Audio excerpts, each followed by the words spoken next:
Good morning mga boss. So ayan, magpapa-stud tayo ng aso ngayon. Isang uri ng Labrador. Yung lalaki is yung black, si Bigley. Yung babae naman si Chanel, kulay yellow. So ayan, pina-stud natin siya dahil nag-hit na naman siya. Pangalawang hit niya na yan. Yung unang anakan niya is 7 yung anak. Kaya lang, kasamang palad is namatay, naparbo sila. 2 months na sila, pang release na sila. Kaya lang, ayun nga po, kamalas-malas, namatay po sila. So ngayon, mag-uulit po tayo at baka sakaling makabuhay na uli tayo ng magiging anak po nila. Maganda pong lahi si Bigley dahil marami siyang magbigay ng anak at malulusog yung mga binibigay niyang anak. So ayan, wala ngayon si Ate Jonah dyan, aso niya po yan. So ang nandyan is yung katiwala nila, so pinagbigyan tayo.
Pogi.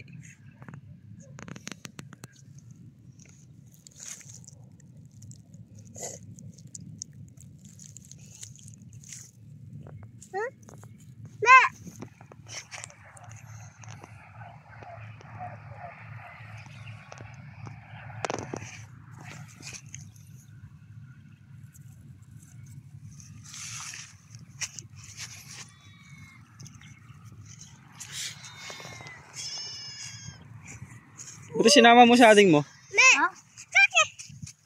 Buti sinama mo? Wala, napusin pa rin. Ano? Pumunta ka na. Ay, baka na ng itlog. Yung dalawa. Nabasag? Bakit? Ewan ko. May nabasag na dalawa. Nako. Kasi yung sino naglaro? Meron. si mama yung nagsasabi. Gising na si mama? Nagluto kami ng pancit canton. Anong oras na? 4:30. So, kunin na naman natin itong mga alaga natin. 4:30. So, hindi tayo nakapag-video kaninang umaga. Dahil busy sa mga bata. Yan yung baka natin. Oh! Oh. Tingin si... Oh! Ito naman, di pa manganak. Si Buntis.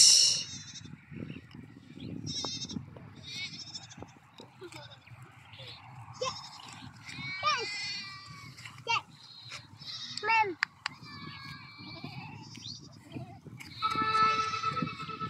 Picture ka, picture.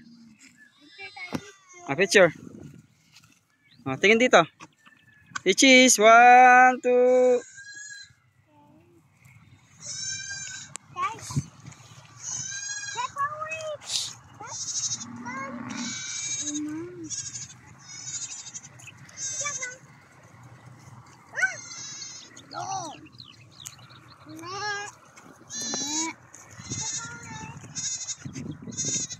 Basta baby yun o.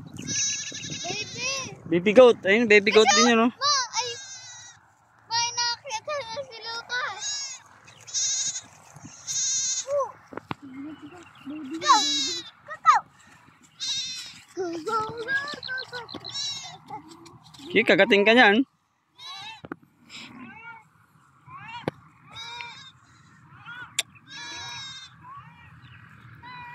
Umpisa ulit sa native. Upgrade ulit. Bali, makabil din tayo ng pure. Magbo-bower naman tayo niyan. So, pero hindi natin pwedeng ipastol yun. Kukumpayan natin. Isang box, ang dough.